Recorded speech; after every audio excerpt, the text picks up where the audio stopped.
তখন আমি অবনয়ের অজান অবলোকন দৃষ্টিতে পদ্মা সেতুর দিকে তাকিয়ে পদ্মা সেতুকে কয়েকটি প্রশ্ন করেছিলাম। আমি প্রশ্ন করেছিলাম, সেতু তুমি কি ইট পাথর কংক্রিট আর স্টিলের স্ট্রাকচার মাত্র? সেতু উত্তর দিল না।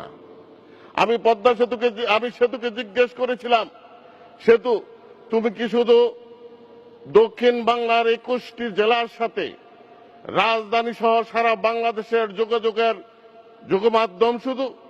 পদ্মা সেতু বলল না।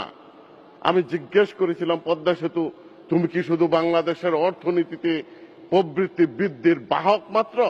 পদ্মা সেতু উত্তর দিল না। তখন আমি অবাক বিস্ময়ের দিকে তাকিয়ে বললাম, আমরা অর্থনীতিবিদ, সাংবাদিক, বিভিন্ন লেখকের মাধ্যমে এইটুকুই জেনেছি, তার ভিতরে অন্য কি আছে কি? পদ্মা সেতু উত্তর দিল, আছে। তাহলে তুমি কে? পদ্মা সেতু উত্তর দিল, আমি হলাম বাংলাদেশ যে ঘুরে দাঁড়াতে পারে তার মূর্ত প্রতীক। আমি উত্তর দিল, আমি হলাম বাংলাদেশ যে প্রতিবাদ করে বাংলাদেশের বিরুদ্ধে যে ষড়যন্ত্র হয়েছিল, মিথ্যা অপবাদ দিয়েছিল, সেই মিথ্যা অপবাদ চ্যালেঞ্জকে মোকাবেলা করে আমি বিজয়ের স্তম্ভ।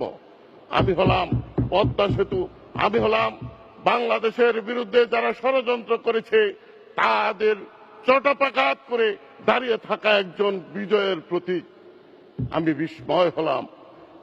সেতুকে জিজ্ঞেস করলাম, তোমার এই আত্মমর্যাদাবোধ, তোমার এই চেতনাবোধ, তোমার এই সম্মান, তোমার উৎসটা কি?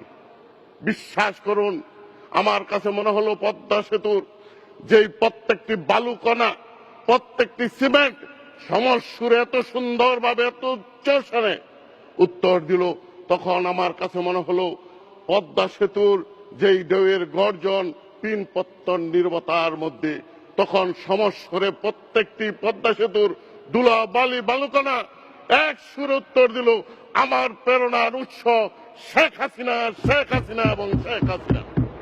সেই দিন